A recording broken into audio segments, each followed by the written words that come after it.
"Go on, Blumby!" cried the crowds, as the bound man shunted forwards. It was a jolting, faltering finish, and as the body jerked in its death throes, the audience rumbled with laughter. Relishing his notoriety, the chubby Blumby grinned and bowed theatrically.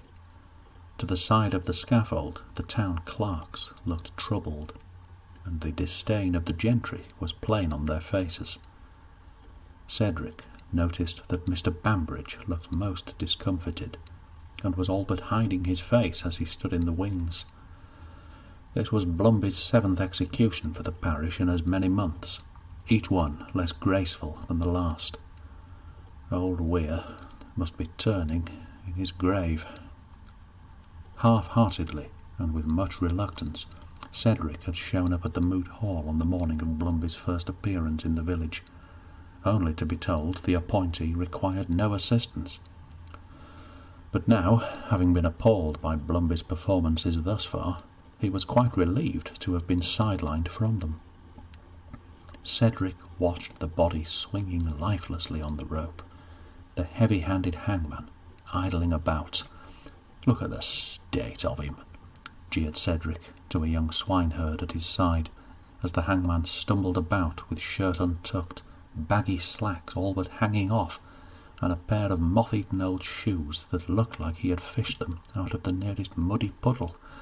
"He can't even be bothered dressing for it now."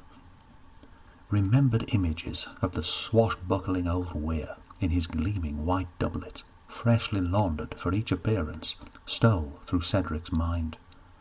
True, the old man had lived out his days in a ramshackle home, and 6 days out of 7 might have been taken for a very vagrant in his old and tattered tunics and his battered breeches. But on hanging days, by God, he'd cut a fine figure, a distinguished figure, and seemed to glide through the performance with heroic beauty, a real Rostam of the ropes. But him, Cedric glanced contemptuously at his slovenly travesty of a replacement.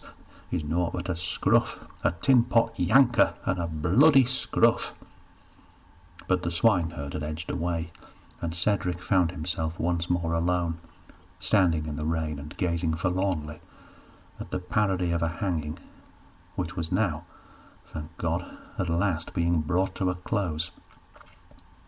As the crowd began to disperse, Cedric stuffed his hands in his tunic and drifted off to the